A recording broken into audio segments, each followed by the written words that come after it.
All right. Well, we'd like to welcome everybody to the CD13 candidate mobility debate. We're very excited to have 7 of the candidates running for CD13, including, of course, the incumbent Mitch O'Farrell, Albert Corado, Steve Johnson, Dylan Kendall, Kate Pynoos, Rachael Luckey, and Hugo Soto-Martinez. So we're going to give about 5 minutes of context and history, both on the mobility situation in Los Angeles in general, as well as some CD13 specific stuff. We're then going to give each candidate 1 minute for an opening statement. We ask that you please stay within that 1 minute out of respect for all the candidates. We're going to do about 40 minutes of curated questions from the Streets for All Steering Committee, 25 minutes of audience Q&A, and then 1 minute for closing statements for each candidate. And I'll introduce myself to start. I'm Michael Schneider. I'm the founder of Streets for All, and very excited to have this event and have you here. So I will start by giving some context and history, just some general facts about traffic and mobility in Los Angeles. Being in traffic costs our economy $19 billion a year in lost productivity. So people sitting in their cars in traffic is a very expensive problem. We have one of the highest rates of childhood asthma in the country. And when I saw this stat, it was just really shocking. Traffic is so stressful that nighttime domestic violence actually increases by 9% on extra heavy traffic days. So we're so stressed out, we're beating each other up. On average, a pedestrian is killed within the city of Los Angeles once every 3 days. The average bus speed in Los Angeles is 10.8 miles per hour. That's about the same as a casual bike ride or a scooter ride. It's especially dangerous for wheelchair users. They have a 36% higher likelihood of being killed in the event of a crash with a car. And the most amazing thing is 2/3 of all trips made within the city of Los Angeles are less than 5 miles or less than a half-hour bike or scooter ride. So there really is great potential in our city with some of the best weather of any major city in the world to convert a lot of those trips to car trips to bikes and scooters. Just by living here and by breathing, you smoke up to 4 cigarettes per day, including our kids. Our pedestrian fatality rate is nearly 4 times the national average compared to other large cities. And we rank worst in the nation for year-round ozone emissions and 5th worst for particle pollution. So we have a lot of work to do. And the city has tried to fix these things at various phases. We love plans, but we're not so great at the implementation part. In 1977, there was a plan for 673 miles of bike lanes in the area. We installed 5 miles. That's not a typo, between 1977 and 1996. In 1996, we created the 1996 bike plan with 1,680 miles of bike lanes. We installed 104 miles of those. Then in 2010, that was basically the same target as 96, 1,684. We got another 100 miles there. And then in 2015, the city council passed the 2035 mobility plan, which has 500 miles of bike lanes. We've installed 37 to date. So we're great at planning. We're not so great at the implementation. How does our city currently implement bike lanes? It's not that simple. We don't automatically implement our own mobility plan. There's a lot of moving parts. First of all, the pavement has to be actually perfect. The city has been sued too many times by people that have gotten hurt in riding a bike with bad pavement. So really, we only pave and stripe bike lanes during the repaving process.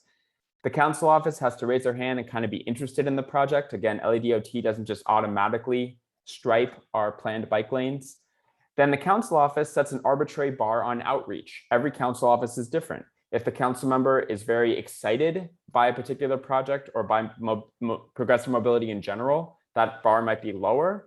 If they're not too excited about the project, it might be a really high bar. So it's very arbitrary. LADOT spends months or years making a council member happy. And then if or when the council office signs off, the project is ultimately implemented. So this is a block by block, mile by mile system that desperately needs reform. So as a city as a whole, this is what it looks like. The 500 miles of bike lanes are on the left. And the light green are the planned protected bike lanes. The dark green, which there's not very much of it, but it's a little bit in downtown LA and a few other spots, are the 37 miles that we've implemented. On the right-hand side, you have 208 miles of bus lanes planned, and then the dark red are the ones that have been implemented, and that's about 30 miles. More specific to CD13, there are 14 miles of protected bike lanes planned, You can see them here. These are streets like Hollywood, Melrose, Sunset, Glendale, Fletcher. There have been 0 miles implemented there. There's 5.2 miles of bus lanes planned within CD13, and so far 0.7 miles have been implemented. And those are streets like Vermont and Santa Monica Boulevard. So with that context, we are now going to invite our candidates to give their opening statements.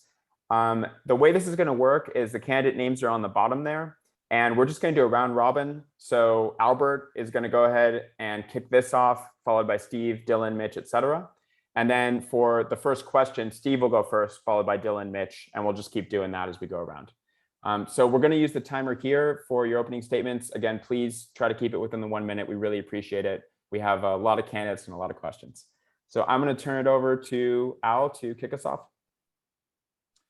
Hi, everyone. My name is Albert Corado. I'm a community organizer. And the reason I'm running for this office is because while most politicians do their best to remain vague and cautious, shying away from saying something as crucial yet simple as defund the police, my approach to our city's issues is head on. I don't care what car companies want. LA can be an accessible, walkable, and bike-friendly city where trains and buses can be used for everyday commutes and recreation without the burden of parking. Instead of using people with disabilities as justification for brutal sweeps, let's center people with disabilities in our public transit planning. I'm the only candidate with the political will to address our system's failures to provide for the people, and I'm dedicated to nothing less than bringing the transformative change we need to end the housing, public safety, climate, and transportation crises we face. Thank you. Thank you. Next up, Steve. Good evening, everybody. My name is Steve Johnson, and I'm a candidate for Council District 13. And I'm running because I want to restore ethics in government. I want to fill the gap in integrity that we have currently with the current administration. I live in LA here along the LA River with my husband, Brian. Our neighborhood's near the LA River, and our dog, Quinn, our rescue dog. And we love LA for all that it's given us. Unfortunately, a lot's changed. Not COVID aside, so much has changed about our city. And without integrity, how can we ever hope to confront our most pressing issues, such as homelessness, public safety, and mobility? I'm a graduate of the United States Air Force Academy. On active duty, I served as a captain during numerous operations. I'm also a graduate of USC's Marshall School of Business, and I currently serve as a sergeant on the LA County Sheriff's Department. I look forward to sharing with you my insights as the patrol sergeant for the MTA Red Line and Bus Line. Thank you. Thank you. Dylan. Hi, I'm Dylan Kendall. So for LA to thrive, to become a truly livable city, we need, in the words of Parisian Mayor Anne Hidalgo, a complete ecological transformation. And I'll add in my own words that we need coherent urbanist visioning for the 21st century, which absolutely must include mobility. LA lacks an urban and planning philosophy.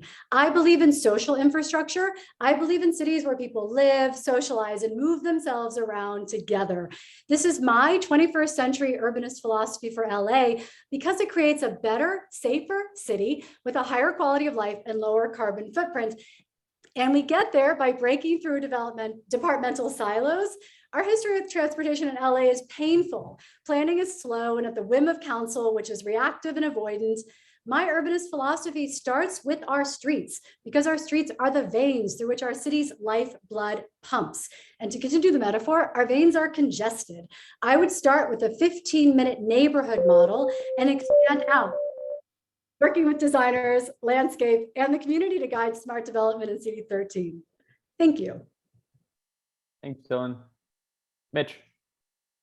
Thank you so much. And thank you to Streets for All for hosting this forum. As the incumbent in the office and someone who has the lived experience of depending on a bicycle or a bus as one's main mode of transit, which I have many times in the past, including the first several years that I lived here. Since taking office, it is those early experiences that have informed my approach. Behind you, you see the scramble crosswalk at Hollywood and Highland. We did another scramble crosswalk about a year later at Hollywood and Vine. Since taking office, I've created bike lanes, including Fletcher Drive, pedestrian safety projects, specifically around our schools. I chair the environmental committee and I'm pushing for the implementation of 100% renewable by 2035 and working with Sunset for All for protected bike lanes at Sunset Boulevard. And of course, the Hollywood Walk of Fame master plan, which includes bike lanes. Thank you. Thank you. Kate? Hi, I'm Kate Pynoos. I am a third-generation Angelino, a lawyer, an active community member, and for the last few years, I worked for Councilmember Mike Bonin as a policy advisor on homelessness and the environment. I'm running to make LA safe, affordable, and livable for all. And that starts with fundamentally reimagining our public spaces in a way that centers equity, safety, and accessibility. Mitch O'Farrell has repeatedly failed to make CD13 more livable, from opposing important projects on Temple and Fletcher to ignoring basic needs like public bathrooms in the Hollywood master plan. I will be an unwavering advocate for constructing the bike lanes and bus lanes in the mobility plan, removing armed officers from traffic stops, and investing in unsexy infrastructure like bus shelters and trash cans. I'm ready to do the work to start delivering for our community on day one. Thank you for having me. I am very excited for your questions. Thank you for being here. Rachel?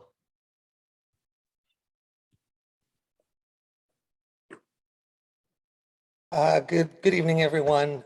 Rachael Rose, Luckey, candidate for CD13. While on the board of my NC, I have put my money where my mouth is. And I signed on in favor of a resolution to support a mobility Bill of Rights. And the 10 items within that Bill of Rights are: people have the right to travel safely and free of fear. People have the right to fair access. People have the right to the full support of law enforcement. People have the right to the full support of our judicial system. People have the right to routine accommodations on all roadway projects. People have the right to full consideration in all roadway development. People have the right to effective signage, signals, and maintenance standards. People have the right to be actively engaged as a constituent group. People have the right to roadway planning-based science data. And people also have the right to be treated fairly and equitably. I put my money where my mouth is. Thank you. Hugo?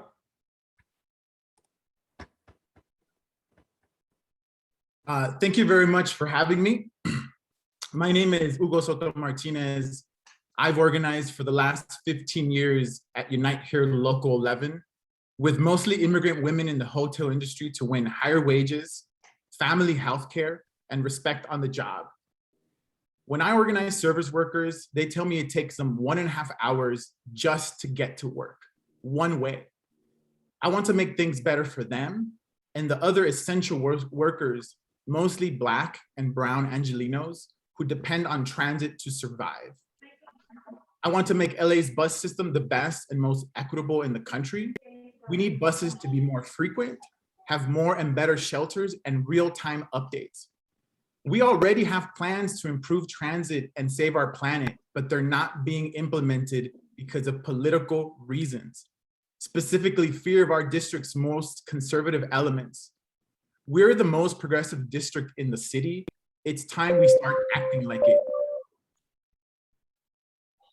Thank you, everybody. Okay, so we are going to move on to candidate questions. And by the way, for the audience, we are going to have an audience Q&A. I noticed some people have already been asking questions, but feel free to use that link at the top to ask a question and vote on other people's questions. And we'll ask some of the most popular ones. So the first question, I'm going to ask the first question, which is about how we think about transportation in general. As you think about transportation in Los Angeles, it's obvious that prioritizing cars has been the city's modus operandi for the past 80 years. This is evident in everything from parking minimums to street design. And while some may say, of course we prioritize cars, there's no other way to get around LA, others would say that more people don't use the bus because it's slow and inconvenient because it lacks its own lanes most of the time. And more people don't bike because they think they're going to die with the lack of safe bike infrastructure. So the question is, do you believe the time has come for the city to think differently about transportation? And if so, what concretely do you see yourself doing if elected to change things? So Steve is going to kick us off this time, followed by Dylan and so on. Thank you, Michael. So the first question is a no-brainer. Do I believe it's time for the city to think differently about transportation? It's an unresounding yes. And, you know, I really enjoyed what you said, Dylan, about, I'm sorry, Michael, about how we started off in our transportation. It was built around inequity.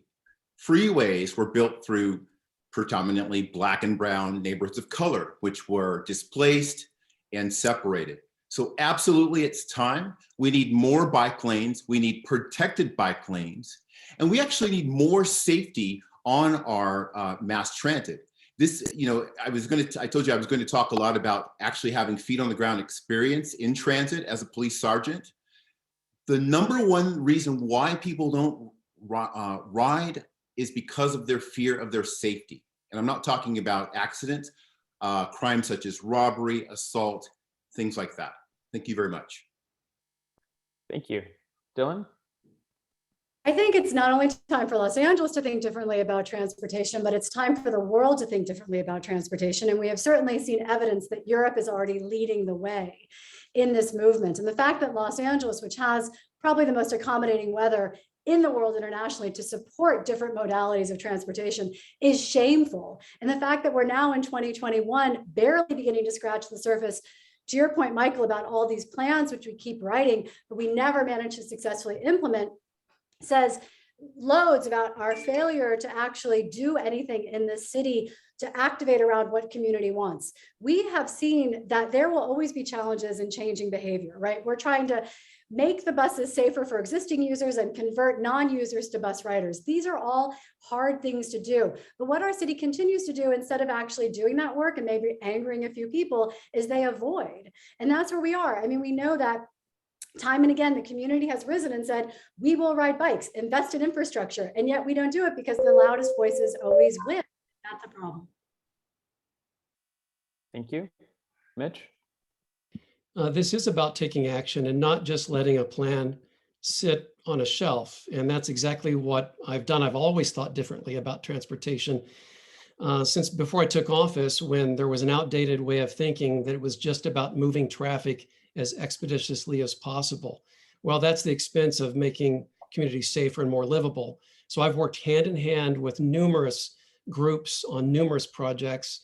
I mentioned the scramble crosswalks in Hollywood, bringing bike lanes to the Hyperion Bridge, which will be protected bike lanes, 4 pedestrian bike bridges over the LA River, our first school street at Dayton Heights Elementary, dedicated bus-only lanes, including the new one on Alvarado in Echo Park, the first speed tables on cities' major boulevards on Temple and Riverside Drive, and 2.75 miles of a shared biking walking path along the river in Elysian Valley. This has a big role to play in terms of our overall climate change emergency approach as well. Thank you. Kate? Yeah, thank you for the question. So there are endless number of projects, big and small, that I'd love to make happen in CD13. And to the initial question, yes, of course, we need to fundamentally transform how we think about transportation in this city. But the way that we need to do that is through systems change that is rooted in data about equity and informed by community engagement, that produces projects that make our streets safer and our transit, as you said, easier to use.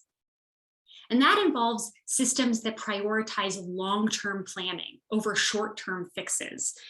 And that's going to include sort of fundamentally changing the way that we do budgeting in the city and requiring that, you know, the Public Works Department is required to coordinate with the Department of Transportation. And while, you know, Mitch likes to put Band-Aids on things but that just really doesn't work long term. We need people who have vision and are engaged in prioritizing long-term planning and fundamentally changing the way that the city functions. Thank you. Rachel? In answer to number one, I'm with everyone else. Absolutely. We do need to reimagine what it means to go from point A to point B, whether or not we have stuff to take with us. I'm a carpenter myself. It's one of the hats I wear. And I need to be able to bring tools and things like that.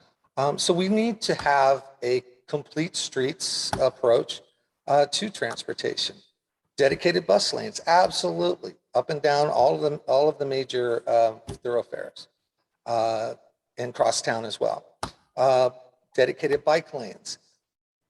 The problem, I think, is that it always comes down to how we're going to pay for this. And that's why my involvement with the organizing team with the Public Bank of LA, we have been talking about strategies on how we can leverage the money that the city already has in bank accounts and leverage that to the best for everyone. Thank you. Hugo? Yes, thank you for that question. And yes, I do think we need to see things differently, because I see transit the way the core ridership, the folks who take the bus, who take the metro, who bike, that is working class communities. It's how they experience the city when they go to work, when they pick up their kids, when they go to the grocery store. They experience it through all these different modes of transportation. And so one of the things that was astonishing to learn, right, is that that Hollywood, Melrose, Glendale, Sunset, Rampart, and even Virgil are all slated to have protected bus lanes that we know reduce deaths by 44% on those streets. And it's unfortunate to say, but in CD13, 3 of our neighborhoods rank in the top 10% of people who are killed or injured. And so when we think about what transit is for us, we gotta think about where people are dying and where working class people are using this to be part of their life. Thank you. Thank you. Al? Yeah, I want to say that my ideas, for this stem from the idea that we have the money to do all this sort of stuff. We're going to take it from the police budget. And my ideas for public transit all stem from understanding that public transit is a common good. It's a utility that we have to invest in and expand, not retract or divest or use to prioritize tourists like Mitch loves to do. Public transit is good for Angelenos, it's good for our health, and it's good for our environment. And we need to make it free. We need to reduce any barriers that are stopping people from riding transit. Everyone should be able to access it. We know the median income of who uses transit, and they can't afford this burden. And let's face it, if it's not free, it's not public. We need to expand it. We need to make it accessible. We need shade. We need green space. We need elevators that work. We need to expand curbs. I want to create a system that rewards people for using transit and doesn't punish them or stigmatize them. Thanks. Thank you. Okay, on to our next question. I'm going to turn it over to Josh. Thanks, Michael. Hi, everyone. My name's Josh. I'm on the Streets for All Steering Committee working on some of our long-form storytelling and research projects. Earlier this year, we did some political polling, and we asked likely voters in the city of LA the following question. Do you feel it's the responsibility of the mayor and the city council to deliver measurable and visible changes that help reduce car traffic, clean our air, and make our streets and sidewalks safer and more livable? 84% of respondents said yes. They hold the mayor and city council responsible. As council member, you would be the faces of changes in your district. What specific transportation ideas would you promote in CD 13? Feel free to list streets or projects if you have them in mind. Thanks, Josh. So we're going to start with Dylan. What transportation, street space, or ideas are changed by promoting CD 13? Oh my gosh, there's so many. I mean, number one, we should be closing off Hollywood Boulevard. I know there's a Walk of Fame plan. It still has a single lane. The fact that it's not converted to be more similar to a Santa Monica promenade. We need to do the Sunset for All. I mean, you guys have already done really tremendous heavy lifting, and you just need the leadership and council to work actively to promote these with you. So Sunset, Melrose, Santa Monica, Hollywood Boulevard. And then we need to clear up the departmental morass that slows this stuff down. So again, we can write all the plans we want, and there are some really great plans out there. We all have the same vision. I don't think there's anyone on this debate who doesn't want these things, but how they are executed and who can actually manage the staff that's required to take something from zero to goal is where we start to fall apart a little bit in the city, regrettably. So yes, it would be amazing to see the Walk of Fame actually be preserved, be converted into a high priority tourist area for the businesses, for the, for international tourism dollars, for Sunset for All to be more neighborhoodly, and again, livable. Thank you. Mitch? The good news is you do have the leadership in place to fulfill this vision. I learned how to ride a bike by myself at age 5. I've ridden a bike ever since, including here in Los Angeles. So I know what it's like to depend on a bike and public transit to get around in Los Angeles. Re-envisioning public space, the Polka Dot Plaza in Silver Lake was a project that I spearheaded to its completion. It became a model for the People Street program. I mentioned the bridge, one bridge on the Los Angeles River, where there are 4 total, all multimodal, non-motorized. The Hollywood Walk of Fame master plan is a several-year investment to convert that into taking space from automobiles to bikes and widening the sidewalks. The Alfresco program of dining, which I've supported. The Hollywood Kept Park, which is 40 acres over the 101 freeway, which was implemented back in the 50s along racial lines. It was a racist implementation. So yes, we are exhibiting the leadership it takes to implement these kinds of changes right now as we speak. Thank you. Kate? Thank you. So yes, there are lots of things that we want to do. Put bus lanes on Sunset and Santa Monica and other kinds of priority infrastructure on Vermont and Western, the 204, the 207, my favorite bus, the 2. And there's lots that we need to do to sort of urgently put in place safety measures on Hollywood Boulevard. But as I said, while there are these endless projects, what we really need is that systems change that is rooted in data about equity and that is informed by community engagement. The fact that every major street in CD13 is on the high injury network is a reflection of Mitch's time in office, from Sunset to Hollywood to Santa Monica to Vermont.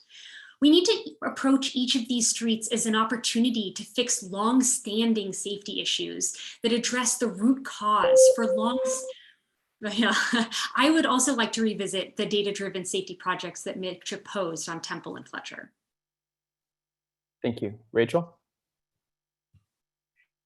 Yeah, I'm, all for, bus lanes and bike lanes and all of that. But one of the things that I don't think gets addressed in these conversations is the gentrification and displacement caused by some of these kinds of plans. And until we have a comprehensive urban plan, planning plan, until we have something that's comprehensive, we are going to continue to displace people out of Hollywood. Hollywood, 14,000 people have been displaced out of Hollywood during this current administration and the previous one. And I just want to make sure that whatever we do is equitable for everyone, not just the people that can afford a $5,000 penthouse. So, yes to everything, but we have to do this in such a way as to protect the people who live there already. And a lot of them, most of them, are low-income people. Thank you. Hugo? Yeah, thank you so much. Yeah, look, I want to agree with folks what they're saying, implementing the bus lanes, the protected bike lanes. One thing that hasn't been mentioned is the passage of AB 43, which gets rid of the 85th percentile rule on our roads. We need to implement that immediately, especially with all the deaths happening in the district. We got to look at slow streets and the communities that want them. We got to give land back to the people. But the one project that has inspired me the most is the grassroots campaign on Sunset for All. These are advocates. These are folks who, on their own, decided to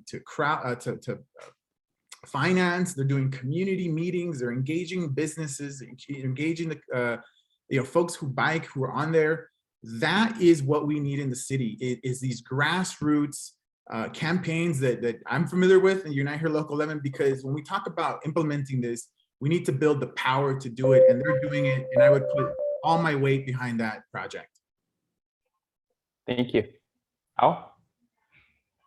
Yeah, I mean, I think I want to uplift what people are saying about, the bus lanes and your protected bike lanes are amazing. And we have such a limited number of protected bike lanes. We need to increase that stuff dramatically. These are things that will keep people safe, that will make people want to step away from being in their cars all the time. But I think I want to really hammer home the fact that, there are people dying on our streets and nothing is being done. And our esteemed incumbent actually said that there shouldn't be a road diet along Temple, even though 5 people died on it between 2010 and I believe it was 2018. And I don't think that there should be a number that would trigger some sort of a thing where it says, oh, we're going to like fix it and make it safer for people. I think if one person dies, that's too many. That's one person with a family, with a whole life ahead of them. And we cannot sit here and say that this works like a yogurt shop, where if we get 10 people who are dead, then we get a safer street. We need a safer street now,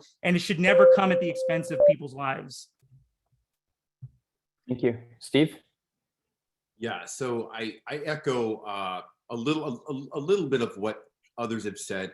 I just want to put it out there that our city ranks one of the worst in the nation with regard to pedestrian and bike safety. One of, if not the worst. What we need to do, and what I'll do as the council member, unlike Mitch, is make CD 13 safe for anyone that's 8 to 80. And this has been statistically proven. If you can make traffic, pedestrian flow, busing, anything for an 8-year-old to an 80-year-old, because those are our most vulnerable, population. And if we can do that, everything will work. One thing I would like to incorporate is there's the Hyperion from Trader Joe's as it feeds onto Fountain. Having myself personally almost been struck by a car there, I'd like to create some steep speed tables, potentially put in 1 lane of traffic with a protected bike lane, so that the neighbors in the area don't have to deal with that. Thank you. Okay, I'm going to turn it over to Katrina for the next question. Hi, everyone. My name is Katrina Kaiser. I'm a Streets for All Steering Committee member, and I used to live near CD 13 in Koreatown, and I'm a bus rider and train rider on a regular basis.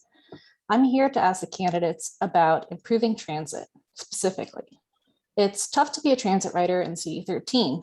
Buses rarely have their own lane. They get stuck behind private cars that they have to share a lane with at rush hour. And riders, as pedestrians, are also at risk of getting hit. Santa Monica Boulevard and Vermont Avenue both have no dedicated bus lanes. As Michael mentioned, the City Council unanimously passed a Mobility Plan 2035 in 2015, which includes 208 miles of bus lanes. However, only 30 miles or 14% have been implemented. As council member, will you let LADOT and Metro implement the Mobility Plan's bus lanes in CD 13, even if it comes at the expense of car space? Also, what is your response to critics who point to declining bus ridership as a reason to simply ignore these projects? Thank you, Katrina. Starting with Mitch. So I have welcomed with open arms all of the dedicated bus routes in the 13th district, including Alvarado and now Highland and La Brea on the way. The problem lies with the LA Metro Board. They're just not moving things quickly enough. And I think one of the issues is that they haven't prioritized adequate resources to encourage riding public transit. People are insecure because of the lack of reliability. And people need to feel that the buses will arrive on time and frequently, and they need to feel safe on public transit. That responsibility lies with the Metro Board. And I think that everyone listening to this should really lobby the members of the Metro on how to speed up and reprioritize adequate funding so we can roll out more of these dedicated bus lines. I'm a huge believer. I'll do everything I can to help push it along even further in my role as council member, which I have always done. Thank you, Kate. Thank you. So we need to implement the mobility plan in a thoughtful way that allows communities to say how, not no. We have all seen Mitch oppose transformative projects. He doesn't do the work to bring people together with differing opinions and build trust. And because of those actions, agencies have learned to not even bother with proposing good ideas in CD13. Here's how we're going to fix it. We need to create those systems to translate our great plans into individual projects, systems that prioritize long-term planning over short-term pet projects. And as I said before, that includes changing the way the city budgets to make it more forward-looking, and includes reforming public works to coordinate more closely with the Department of Transportation. I will be a champion for implementing sustainable mobility projects in CD13, and I will do the hard work of selling that vision, building trust, and digging into the bureaucracy to make it work. Thank you. Rachel? There's no doubt that Metro itself is probably a sticking point. But I do believe that through concerted effort of not just CD13 council office, but all council offices, we need to get together as a group and push to have these things in our city. We definitely need dedicated bus lanes. And I just really feel like people are not realizing what it's like to take the bus and be on a bus. So I think more awareness of, I ride the bus every, on occasion, and I grew up in DC riding buses and things, and it's not a bad deal. And so I really feel like more awareness as to what an enjoyable ride it could be. Thank you. Hugo? Yeah, I mean, look, we can talk about Metro, but at the end of the day, we are the most local level of government, and the buck has to stop with us, right? With who's elected in the seat. And so, yes, one thing that I would do to make sure that LADOT, a city entity, paints the streets with bus lanes is during the budget process. Every council member has the ability to make a motion and say, I want a line item for a specific plan in my district. That requires will, power, built from the community. But I will do that because part of my ethos as someone who's running is not simply about myself, but rather how are we going to bring people together to really pressure and push powerful entities.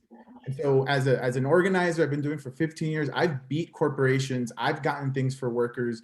And so I'm going to bring the same mentality to City Hall for the people and things for the people. Al?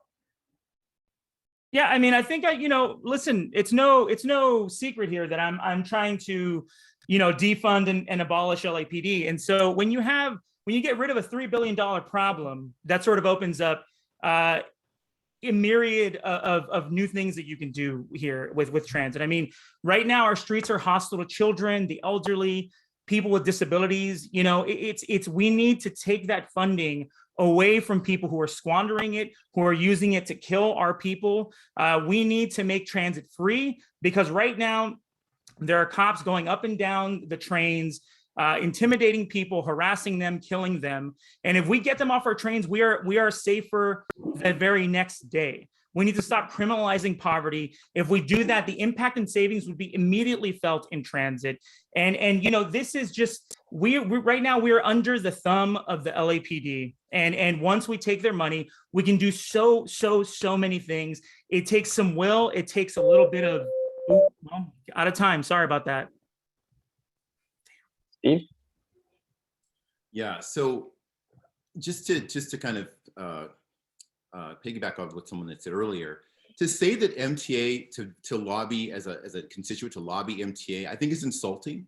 I think as an elected official, that's your job. That's your job to work with LADOT. That's your job to work with Metro. So that's, I mean, I take offense to that, because if you're put in office, to say that, you know, someone else should do it for you is insulting.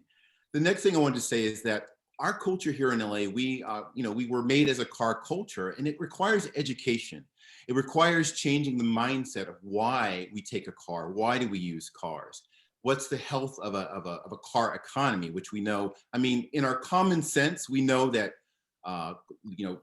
pedestrian, like walking, taking mass transit, we know that that's healthier, but we need to lobby our, work with each other and get support around using cars.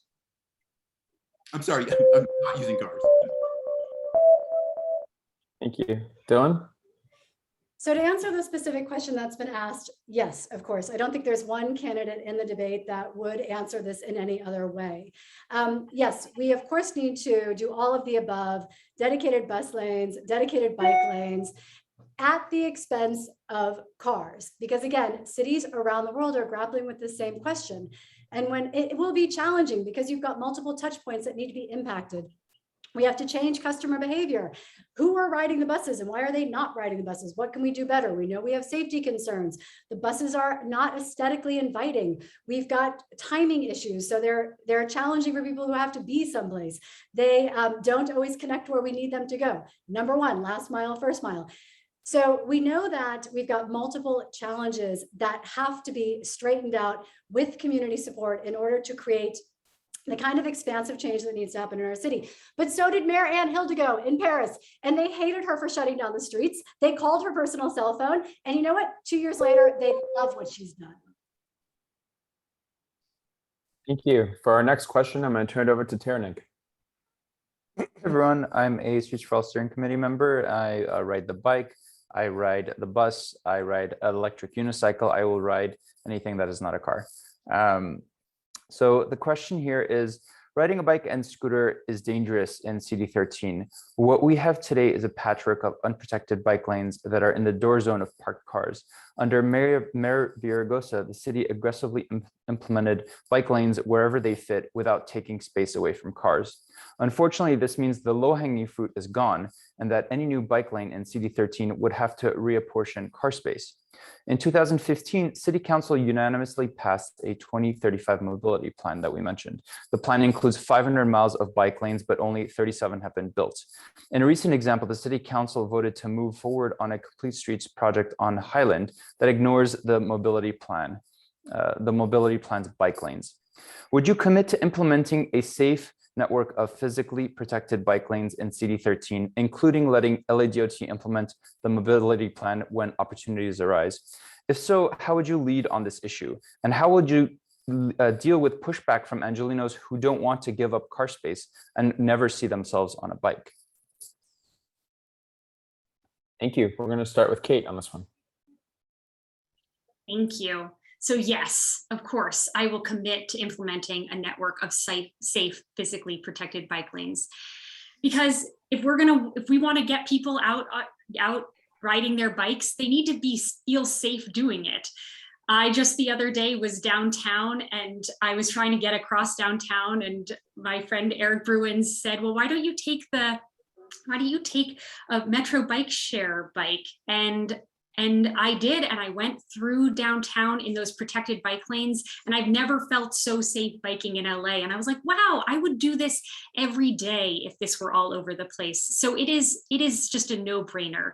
CD13 is a great example of where we should be putting these in place. It's flat, it has some of the densest neighborhoods in the city, and it's easy to navigate. Characteristics that should make it one of the most bike-friendly districts. And yet, during Mitch's tenure, we've seen little progress on bike infrastructure. And in order to do that, we're going to need to do the hard work to establish trust with community and then be courageous and do the right thing. Thank you. Rachel? Yes, absolutely. We do want to implement a network of safe, physically protected bike lanes. There's no doubt about that. And That's why on day one, I will introduce a motion to do exactly that. No kidding around.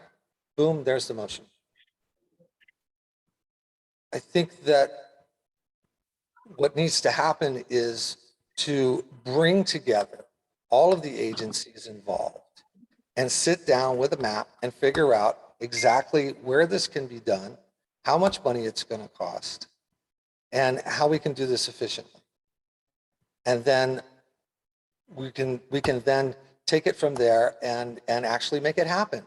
Nothing happens without, putting motions forward. Nothing happens without political risk. Nothing happens without putting your neck on the line. And I feel like City Council has not been doing that. Thank you. Hugo? Yes, absolutely. I will commit to that. I mentioned all the streets earlier that should have them and don't. They all happen to be part of the high injury network. But one thing that I want to explore, and I apologize for not being a lawyer, but I know there has to be a way where we can implement the mobility plan with an automatic trigger, right? Because it's already there, but at the end of the day, it comes to the discretion of the council member. If it's already been voted on, why do we have to? Why does a council member have to have discretion to implement it or not? I would look into a way to make that automatic. And then moreover, I mentioned a little bit about during the budget process and passing motions to fund it, because obviously we're going to need the money to do it. But if that money is not available, we have the council members have a huge money in discretionary funds. And so I will use some of my discretionary funds to do that, because some of it is not very expensive. Thank you. Al? Oh, sorry. I'm getting a weird thing here. Sorry. So, I mean, listen, obviously I would say, yes, I would sign off on that. But ultimately, if you ask around, people want to ride more bikes in Los Angeles and it's just not safe. But what this comes down to me is that this is a matter of climate change. This is a matter of getting people out of their cars. And so whatever it's going to take to make transit and biking and every other alternative that isn't a car, I will commit to, because right now we are living on a dying planet. We are living in a city that doesn't care whether we live or die. We need to have protected bike lanes with their own signals. We need stuff like that. And we need to realize that if we don't start this right now, 2035 is going to come and we will be underwater and our planet will be nearly dead. And so this to me is one of the most important issues. It means getting cars off the road and getting people on their bikes, on transit, and using it and making it convenient for those people. Because right now it is not convenient to ride your bike and not convenient to be on transit. I apologize if anyone can hear kid chaos in the background. I'm trying to keep it as muted as possible. Steve. Thank you. So obvious answer is yes on this one. And as an elected, how I would lead on this would be simply to make it a priority. Far too many things which are driven by special interest don't become priorities. But this is, mobility is a priority. In a matter of 10 or 20 years, the LA's economy is going to look very different. And we, I've researched things such as, VPX, which is like vehicle to everything.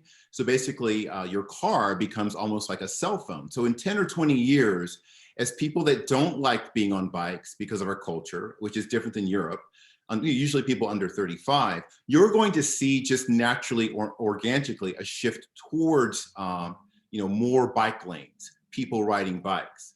And so that's how I would lead on that issue. Thank you. Dylan?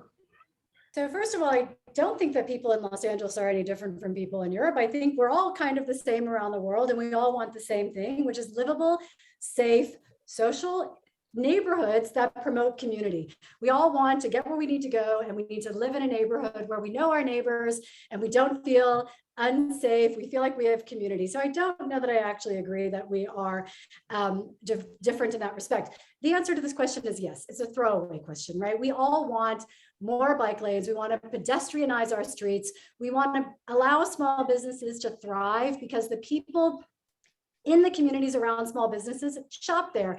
And they shop there because they walk there, not because they have to get in their car and hassle with parking and, you know, parking tickets and meters. And that's what we really need to look at. So of course, we want more protected bike lanes. We want alfresco dining. We want slow streets. We want to actually create livable neighborhoods in LA. And we can, if we actually have courage to create change. Thank you. For our last question, I'm going to go over to Adrian. Actually, Michael, I don't think I answered this one. I'm sorry, Mitch. I apologize. It's okay. It's okay. I'm going to start by saying that I've been committed to this from day one, which is why we're working so closely with Sunset for All from the very beginning, where there is currently a preliminary engineering study, which is necessary in order to build the protected bike lanes that would make an incredible impact along the several mile stretch of Sunset Boulevard. We need to get definitive answers in relation to parking loss, which is a major concern to businesses. And we need to ensure that all community voices get a chance to weigh in, which we are. It is about building consensus. And that is something that I have great experience at doing, which is why we're successful in so many other areas where we've implemented pedestrian and bicycle safety measures. What we don't want is what happened at Vista Del Mar, where a bike lane goes in, there's public outrage, the bike lanes go away, and it sets us back 10 years because you don't have consensus. That is part and parcel of success in this area. Thank you. Okay. On to our last question and turning over to Adrian. Thank you, Michael. My name is Adrian Hoff. I'm a steering committee member of Streets for All. I'm on the Wilshire Center Koreatown Neighborhood Council, formerly served as president and currently serve as the Transportation and Public Safety Chair. And I lived in CD13 for about 7 years and currently live just outside the border, but I'm very excited to hear everybody's answers to these questions.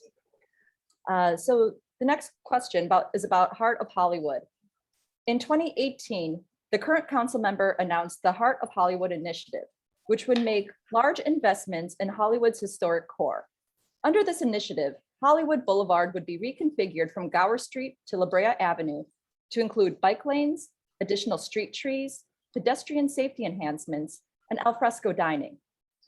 It would also eliminate street parking and have only one lane of vehicle traffic in each direction. Would you implement this project as is? Would you expand it to transit and active mobility only and or pedestrianization, or not do the project at all? Thank you. Starting with Rachael.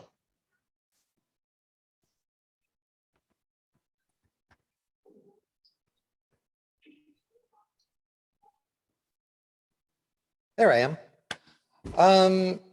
Yeah, no, I think that the Hollywood Boulevard plan is solid. I think that you know, a lot of money is going to be spent on it if it goes through, and I'd like to see something like this go through.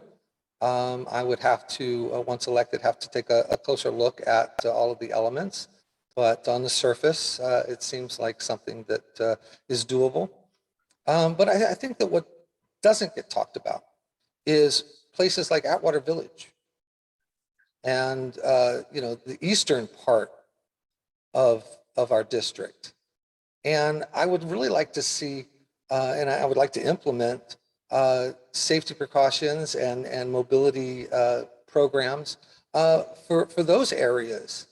You know, a lot of emphasis gets put on Hollywood, but let's also, you know, shift some emphasis back over towards the east side of our city, of our district, and you know. Thank you. Hugo?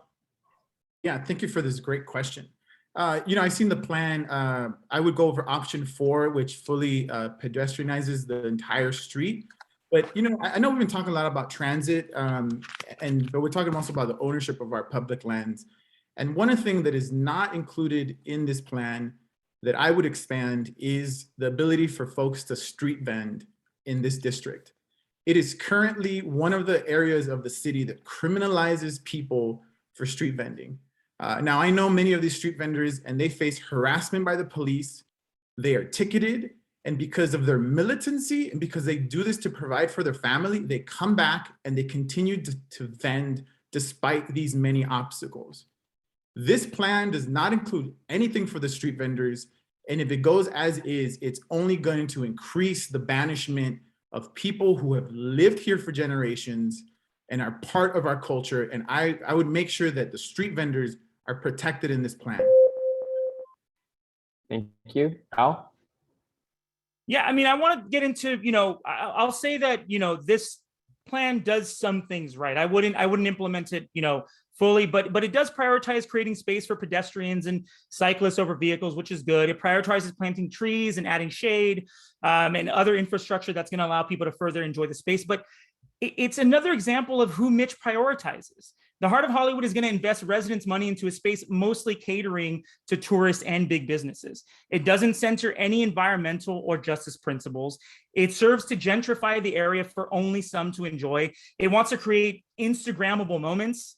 I want to create a livable city. We need to prioritize creating safe streets for the people who live here.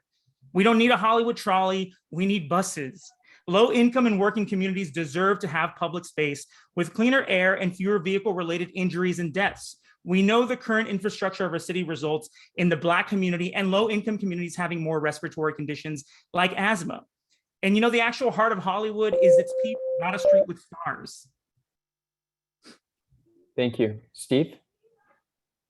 Yeah, this is a great question. Having worked here for several years in patrol, and with the limited information, I would be very open to active transit mobility with pedestrians, slow traffic, obviously, one lane or reduced lanes.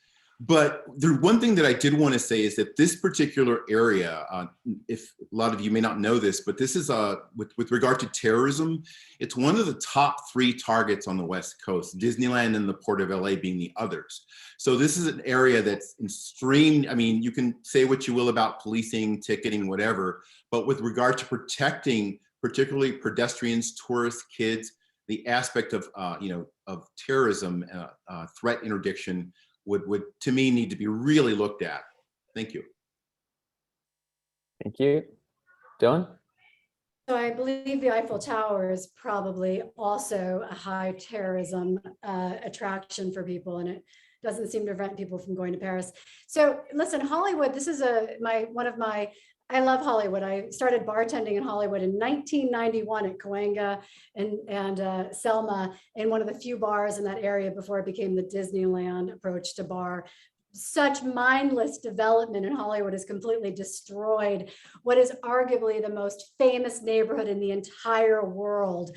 People come to Hollywood and they're so disappointed. No one can live there. We have displaced so many people who lived in Hollywood, the actors, the musicians, the talent. They can't even afford to live there any longer because we have massively and erratically overdeveloped Hollywood. And now it's the armpit. It's so embarrassing. We should all feel such shame. We have had no historic preservation in the area. Yes, I'm a huge fan of this plan, and I'm sure we can do more to make Hollywood what it should be for us, a huge economic driver of tourism. We don't need to Disneyland our city any longer. We have this incredible historic landmark. Thank you. Mitch?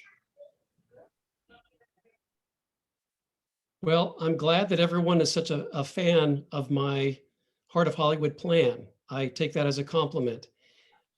We've had 65 roundtables so far since we began, and residents are at the center of the design for the Heart of Hollywood, always have been, always will be. We absolutely are crafting space for street vendors, and the street vendors I've met with understand that and appreciate that. I've preserved 27 structures, most of them in Hollywood, historically preserved on the register now since taking office. And so we absolutely do believe in preservation. It can go hand in hand with the right kind of growth and how we evolve. And lastly, Hollywood has the most covenant affordable housing going in anywhere else in the city. And in the 13th, under my watch, over 2,100 units so far including the Hollywood Arts Collective for Struggling Artists, 100 units. Thank you. Kate? Thank you. I'm truly excited about the potential to transform Hollywood Boulevard and many other parts of our district into people-focused places, which is why I signed on to 25 by 25. But Mitch has been working on the project for years, and there's been no progress because he's prioritized aesthetics over safety. Hollywood is a dangerous street, and we need it to be safer now, not decades in the future. I would move with urgency. There is community support for transformative safety improvements, and DOT even has the money in their Vision Zero funds to do that work for bike lanes and pedestrian improvements right now. I would also go further. I would permanently close Hollywood from La Brea to Highland. I would make Hollywood easier to get to for workers, for example, by prioritizing bus lanes on Sunset. And as we close the street, we should bring back street vending. And finally, I would prioritize human needs like public restrooms and trash cans. Thank you. All right, we're going to go into audience questions. Before we do, we wanted to play a quick video. It's 45 seconds of 25 by 25. Here we go.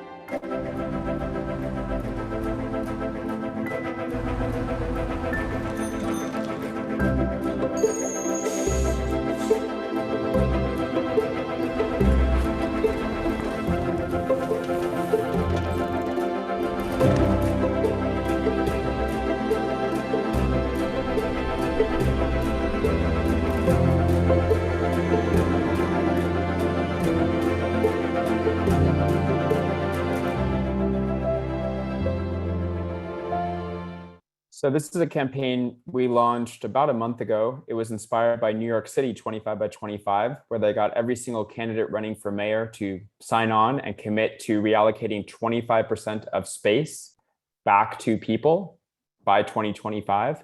And the next mayor of New York, Eric Adams, signed on, and 2 weeks ago announced, for example, 300 miles of protected bike lanes in his first term under this umbrella. So far, we've given every candidate on here the opportunity to sign on. And of course, that opportunity exists after this event as well. So far, Al, Dylan, Hugo, and Kate have signed on. We would welcome any other sign-ons. And if you get inspired or want to sign on your closing statement, feel free to do that too. So now we're going to go ahead and go to audience questions. And here is the first one.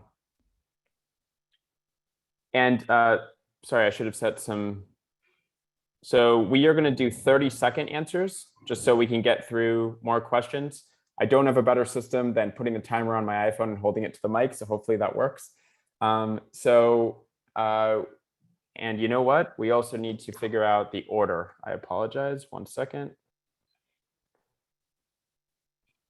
OK, so we're going to start with Mitch. Then we'll go to Al, Rachel, Kate, Hugo, and Steve, and Dylan, and then we'll continue to rotate. So Mitch will take this first. Which candidates here support fare free transit? Mitch. You need to say that again. What was the question? Which candidates support fare free transit? Do you support fare free transit is the question. Do I support fare free transit, meaning bus fare, and train subway, fare, yeah. et cetera, et cetera. Mm-hmm. You know what? I support that for some, but if people can afford it, let's help pay into the pot so it can make transit easier for folks with lesser means. And let's make transit safer. And I think we can accomplish both. Okay, thank you. Kate? Yeah, absolutely. I mean, I used to work for Mike Bonin. This was our thing, right? Making buses free. And for the vast majority of people who take the bus, it really would make a huge difference not to have to pay that fare. And why are we spending the money on the infrastructure to make them do the paperwork so that they don't have to pay? No, fare-free transit, make it easy. We will all benefit. Thank you. Al. I'm 100% in favor of this. I think that this, to me, is an equity issue. It allows everybody to ride the bus and the train, whether they want to go to work or just hang out in their own city. And also, it's a public safety thing. If there are no cops on buses and trains, less people getting killed, less people getting hassled. And listen, it's less than 5% of the money that Metro gets comes from fares. And so, to me, we'll find that 5% somewhere else. Trust me, that there are ways to pay for that. And I think people need to be able to ride the bus as often as they possibly can. Thank you. Rachel? Yeah, thank you, Michael. First of all, yeah, sign me up for 25 for 25. And the short answer is yes. I think that having Metro be free to all is a great idea, and I think it would definitely spark ridership. Kate? I'm sorry. You're not going to go again. Yes. We already got you. Hugo? Yes, absolutely. I support it. It should be universal. And this is something that comes up a lot when we're negotiating union contracts, because workers talk about how prohibitive it is to buy the monthly pass or the yearly pass. It comes up every single time we negotiate contracts. We've pushed employers to pay, but that is just a short-term solution for a few people. So you make it free for everybody. Thank you. Steve? Yeah, so unfortunately, I'm going to have to not agree with everyone on this one. I don't support free transit, having worked it. Most people that are, having free transit would expose the Metro, the transit system, to people who are there for reasons other than transit. So I would say I do not support. Okay. And Dylan? Not only do I support fare-free transit, I would like to look again at other cities who are doing this right in our own community. City Line is free. There is massive ridership in West Hollywood of City Line.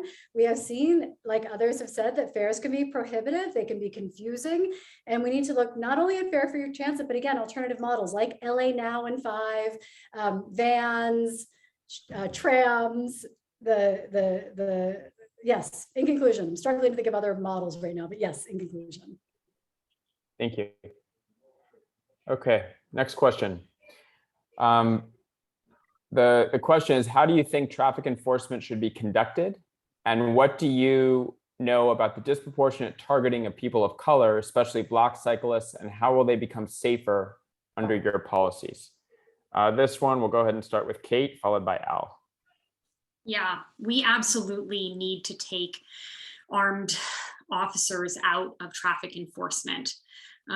As the question alludes to, especially Black and Brown community members are targeted disproportionately. I think we all saw that LA Times article the other day about how the sheriff's department has been using laws about not riding on the sidewalk to disproportionately target Black Angelenos, and that is not okay. And there are ways to make our streets safer, including changing structurally how our streets are constructed. That's time. I'm sorry. Okay, thank you. It was dull sound. Al?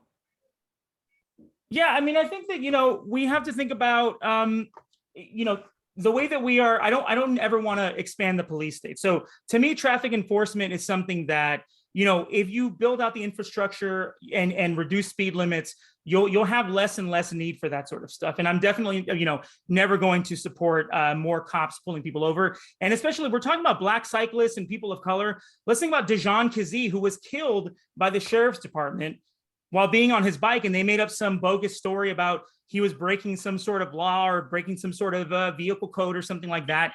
And he's no longer with us. So to me, police don't belong anywhere near traffic enforcement. Nobody with a gun, should be near people. What? Sorry. Thank you. Sorry, someone was talking, so I lost my train of thought. Okay, sorry about that. It is time now. Rachel. Yeah, I don't think armed police officers should be doing traffic stops. I think that if we do need that kind of thing, we can set up a system where unarmed safety officials could do those stops and write those citations. Okay. Hugo? Yeah, look, because of this is transit, we're talking about Metro, right? Metro spends $200 million on policing our transit system. That is outrageous. I support the campaign to cancel those contracts and replace them with transit ambassadors. That's what our city needs. And yes, I want to echo a lot of the things folks have said, right, about discriminatory practices. We saw that article about LA Times, so I do not agree with it at all. Okay. Steve. Yeah, so I'm a Black gay man. I work with the sheriff's department, so there's so much untruths. I'm not speaking on behalf of my department. I'm speaking from experience. So when you're talking about targeting Black and brown cyclists, if you're working a predominantly Black and brown area, wow, lo and behold, that's who it gets cited. If I'm working in a whiter, more Caucasian area, which maybe have a lower proportion of cyclists, the results will speak for themselves. So I definitely disagree with that. And by the way, as a law enforcement officer, some of the most deadly things you respond to are traffic stops. So to tell an officer that you would go to a stop without any type of protection is. Thank you, Steve. Thank you. Thank you. Dylan? So of course I strongly believe that we don't need armed officers making traffic enforcement activity. I mean, also you need to break down what we mean by traffic enforcement activity, putting bikes to the side temporarily. A lot of city revenue is obviously driven through what I consider to be relatively ridiculous infractions, like an expired tag, which is a danger to nobody, versus, speed racing down a pedestrian, a small street like 6th Street here in Koreatown. So it's a big spectrum. But yes, I don't think we need armed officers doing that work. I do believe in the transit ambassador program where sorry, I didn't get to answer the last part about the disproportionate targeting of Black and brown cyclists, which is, I agree with everyone else. It's an unfair discriminatory practice. Thank you. Mitch? Implicit bias is real. Follow the data. Enact policies accordingly. Racism is real in the society, and just ease up on the bicyclists. But traffic stops are amongst the most dangerous stops that an officer makes. There are lots of firearms, ghost guns. Firearms have proliferated, so it'd be very dangerous for vehicular traffic to have a completely unarmed response. But just follow the data and look at the implicit bias. Thank you. Next question. Do you support parking minimums? And just to give everybody context, in case it's not obvious, our city has parking minimums. When you build something, you have to build a certain number of parking spaces. And often they build a lot more than the minimum, and even near metro stops, which of course incentivizes car use near mass transit. So just wanted to give a little bit of context. So the question is, do you support parking minimums? And we're going to go ahead and start with Al. We have so many parking spots. Yeah, no worries. Yeah, I mean, I don't support parking minimums. I think that they drive up prices of rent and stuff like that. I think I definitely support parking maximums. I think we need to move away from cars, and we need to stop incentivizing driving. We need to make people want to ride transit. So I think parking maximums are definitely something that I'd love to explore. Thank you. Rachel? I don't necessarily support parking minimums, and I think that there should be some parking maximums. What I don't want to see happen is people coming to fisticuffs like they have in Koreatown because they're fighting over a street parking space. Thank you. Hugo? Yeah, I think parking, yeah, we need to get rid of parking minimums. But we also have to think about how this is used, right? This saves developers money, right? They want to get rid of them. So we got to use that as a carrot and demand more affordable housing. I don't like the sort of the discussions where we give developers something and we don't get anything in return. And so we got to think about how we get something if we're going to get rid of something for them. Thank you. Steve? Yeah, so with parking minimums, I think, I think we should have, reduced parking minimums. I think that, when you're talking with owners and developers who build, of course, they're going to make more than what's needed, but there needs to be some type of incentive to adhere to our reduction in parking minimums, which could be done about through tax incentives, different types of zoning and things like that. Thank you. Dylan? This is, a very broad question for a very complicated issue of the idea that parking minimum, we have 1.5 spaces for every Los Angelino. Obviously, we are in surplus right now.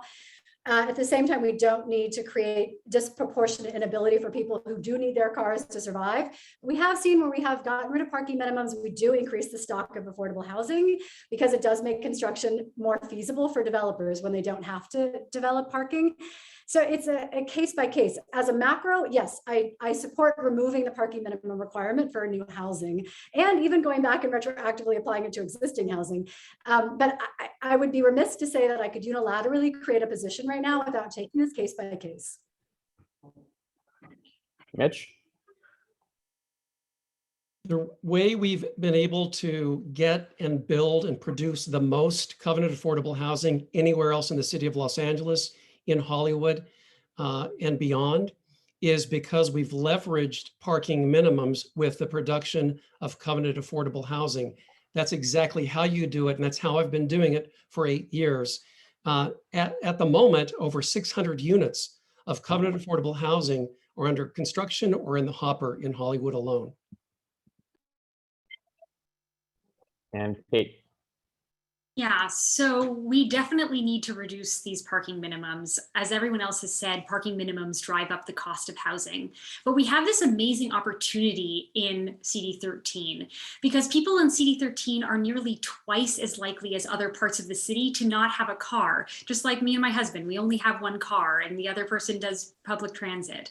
So yes, we need to take advantage of this very transit rich area and increase the amount of transit and the opportunities for people to get out of their cars. We have to think holistically and reduce parking. Thank you. All right, we're going to try to get through 2 more questions. We'll see if we make it, and then we'll do closing statements. Councilmember O'Farrell has paused or canceled plans to reduce deadly speeding with bike lanes and protected bikes, citing a lack of community support while offloading the responsibility to achieve that support to advocates. What role do you see for the council office to advance safe streets? We're going to start with Rachael.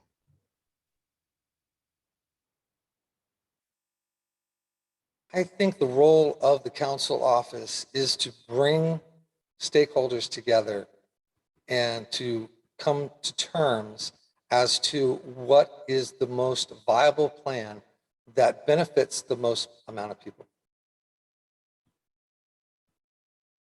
Hugo?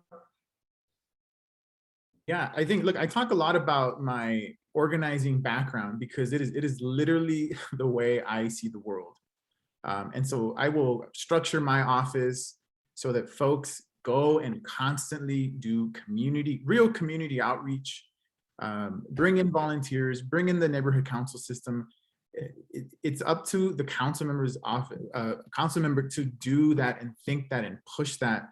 And so I think we need to structure the office so we get out there talking to voters, talking to people who are affected by that, and use our resources of the council to further those goals. Thank you. Steve? Yeah, so when it comes to CD13, we are As Kate said, we're very densely populated and actually very a primed area for safe streets. But that doesn't mean to say that each area has its own needs. So as council member for City 13, I would actually use my neighborhood council, different chambers of commerce within my district to see what do they need. Because as an elected of City 13, I represent the constituents. And we all know that, you know, we're all on the same sheet about mobility, but it can be applied differently in different parts of our neighborhoods. Thank you, Dylan. So what role do I see for the council office to advance state streets as simply curatorial leadership? And I don't say that lightly. And I love this idea that everybody wants to involve the community, but I also know the community wants leadership.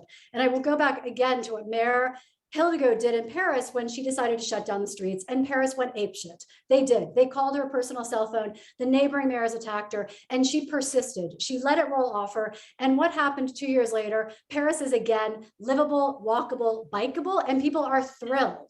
So I think that's what our council office doesn't show. It doesn't show leadership. It doesn't show curatorial vision on how we can create livable neighborhoods. Thank you, Dylan. Mitch? Thank you. Yes, you know, it does take consensus building, and that's what we are really great at. We have not paused or slowed down or canceled life-saving street redesign measures. Look at all of the major boulevards. We've implemented Mobility 2035, not bike lanes everywhere, but we can accommodate those as we build consensus for it. That is a major factor in leadership of any council offices. There are differing opinions. The worst thing you could do is roll out a bike lane that people reject, and you have to paint it out again. We'll do this, and it'll be supported. Thank you. Kate?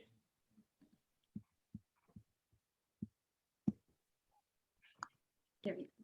So yeah, so there is no shortcut on engagement, and establishing trust is going to take really hard work. And that's the work of a council office, right? Is having that vision and working with people who don't always agree with you, but then also having the courage to do the right thing. And at the very same time, we also need to create systems that allow for communities to say how they want these fabulous, you know, bike lanes and bus lanes in their neighborhoods, and not no. Thank you. Al? I mean, we need to repeal the policies that are hurting us. I mean, so council, you know, it is a seat of immense power. And so we need to look at the budget. Right now, transportation gets 2.8% of the budget. Fuck that. That is so little. We need to actually invest in these things. I mean, city council, we're one of the most powerful city councils in the entire country. We need to advocate for funding for these issues. We need to prioritize communities of color. I mean, being in city council is not just, you know, a role that you can cite and say that you've done good work, as Mitch does all the damn time. We need to actually get the work done. We know what streets are dangerous. We know what's ailing our city. So we need to get to work right away. Thank you. I want to be respectful of everyone's time, so we'll end maybe 1 minute late, but in 10 seconds, we're going to go around. This is hopefully a quick answer. If you support Sunset for All, what will you do to make it a reality? So 10 seconds, hopefully. Hugo, starting with you. I absolutely support it. I love the outreach. I love the grassroots part of this. I will dedicate a person in my office to do transit and use discretionary funds to make the outreach even more. Thank you. Steve? I absolutely support it. It's what we need. It's the future of LA. It's the future of our mobility. As the elected council member for CD 13, I will work tooth and nail, hand in hand with my constituents, as I've said earlier, and make it happen. Thank you. Dylan? Yes, Sunset for All is the beginning of the perfect 15-minute neighborhood, 15-minute district for which I advocate. And I will work closely with all the constituencies, from families to businesses to community members to vendors, to make sure that this actually does finally happen. Mitch? As I mentioned earlier, the preliminary engineering study is getting underway, and with the advocacy and collaboration with the amazing Terrence Houston in Silver Lake, I am confident that we will build Sunset for All. Yeah, absolutely. I would support I do support Sunset for All. And if I were in office, I would have helped fund that feasibility study too. And the way we're going to do it is through that trust building, that systems change and courage. Al? Listen, I support it. And to me, the times of starting studies and doing things that take years, it's over. We need to move quickly. We need to realize that one death is too many. And so we need to expand it beyond Sunset. So to me, the city works very quickly when it really wants to, when it's for their own benefit. We need to start working for the benefit of the common good and the benefit of the people. Thank you. Thank you. Rachel? I definitely support Sunset for All and would work diligently to implement it as quickly as possible. All right, we're now going to go to closing statements, starting with Hugo and then Al, etc. So Hugo, go ahead. Well, first of all, thanks Streets for All, and especially all the viewers who tuned in on a Tuesday evening. Look, I think everyone running against the incumbent is doing this for the right reasons. We plainly see that the district is in the wrong direction and has been going in the wrong direction for a very long time.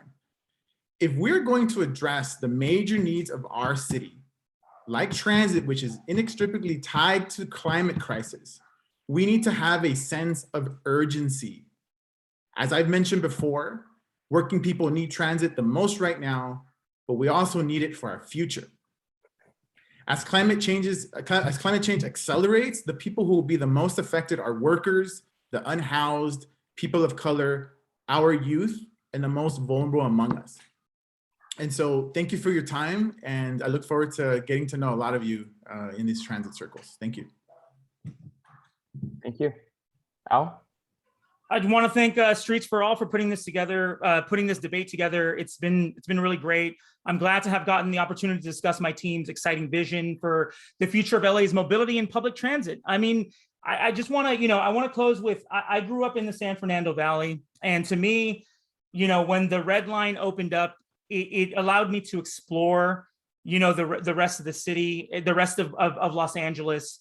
It exposed me to different things, and I was really grateful for that. And then when in 2005, when the Orange Line came and expanded, it sort of let me explore my own hometown, explore parts of the valley that I'd never really been to. And so to me, this is a campaign about hope and ambition and trying to strive for things that people think are impossible, but are actually within reach. And so I want to give the feeling of riding the Orange Line for the first time to people in CD13 and ultimately to people all around the city.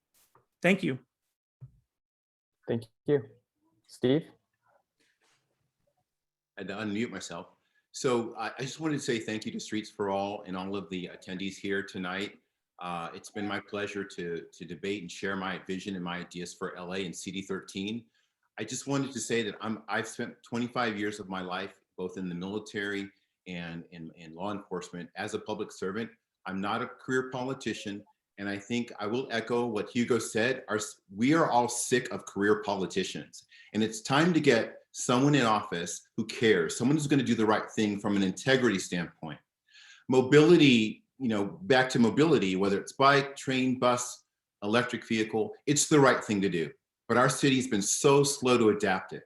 So to understand our mobility, you have to look at its modern day origins in creation of the infrastructure, which is rooted in displacement of Black and brown people. And I just want to close by saying that mobility is important for me because it will create equity for Los Angeles. So much has happened. Thank you. Thank you. Dylan? So like everybody, I want to thank Streets for All for organizing this. I just want to say that this isn't about me. I haven't sold you on my qualifications. I'm running because this is about Los Angeles. Our city will not thrive until we redesign the future of transportation. And leaders know this all around the world, yet we are still not following their best practices and actually implementing strategies that have been proved, tried, and tested elsewhere. Urban, intelligent, and sustainable mobility, taking back land given to cars. The future of our city depends on this. And to do this, we need innovation and we need to engage in the exchange of knowledge and best practices from others around the country and the world. Our geography and scale may make, I'm obsessed with the 15-minute city model that Carlos Morena has adopted for Paris. It may be a challenge for our city, but it's not for our neighborhood. And we start here in the district and we show how it can be done to get people out of their cars and into livable cities and neighborhoods. And we inspire the rest of Los Angeles to follow. CD13 is that model and that opportunity. Thank you. Mitch? I helped lead the way on the protections that got us through this pandemic. $327 million of rent subsidies for renters that couldn't pay because of the COVID-19 pandemic. A 1-year eviction moratorium related to the pandemic. That was my leadership. Experience matters. And I can relate to my constituents because I know what hardship is like. By the time I was in 5th grade, I went to 6 different schools. By the time I was in 7th grade, I lived in 10 different houses. We always rented, we never owned. We always had used cars. So I'm vested in this district. I have been for 40 years. I'm chair of the Climate and Energy Committee and Social Justice Committee. And I'm working on the most innovative carbon neutral, carbon-free energy generation that the city has ever seen. I have a proven track record and I'm ready to look onward and upward on transit and everything else. Thank you for your time. Thank you. Kate? For too many, our city isn't working. We see this in City Hall's disregard for anyone who isn't in a car, particularly if you're Black, Latinx, or Indigenous. Mitch O'Farrell has been in office for 8 years, yet for all his ribbon cuttings, he hasn't done the hard work to make real change. To make LA a more walkable, bikeable, and transit-friendly place, we need people in office who value reorienting local government towards neighborhood livability. But in addition to having those values, we need people who are ready to dig in, to create smart systems that fundamentally change the way our city works and establish trust with the community to ease the way for managing the big changes we need to make to our streets and public spaces. Finally, we need someone who has the courage to do the right thing. I'm ready and excited to do that work to move our city towards a safer, greener, and more equitable future. I'm ready to make our streets for all. Thank you. Thank you. And Rachel?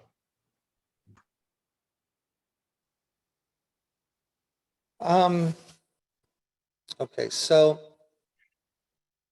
until we address the fact that developers have their way in Los Angeles, building right up to sidewalks, not and cutting down trees.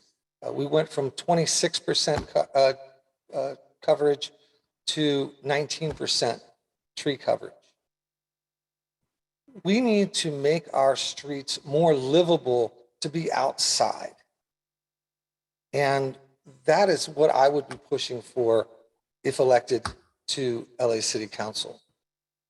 Because without the livability of our streets and being outside and being able to enjoy the outside spaces, it's going to be difficult to convince people to venture out of their homes. Thank you very much. So just a heads up, our next mobility debate will likely be in January for Council District 9. I want to take this opportunity to thank all of the candidates that participated tonight. Thank you for spending the time. Thank you for answering all of our questions and the audience questions. Thank you to the hundreds of people that watched this live and asked so many questions that I wish we had many more hours to get to, but we don't. So thank you, everybody. Have a good evening, and we'll post this video soon for anybody that missed it. Thanks for the time. Good night.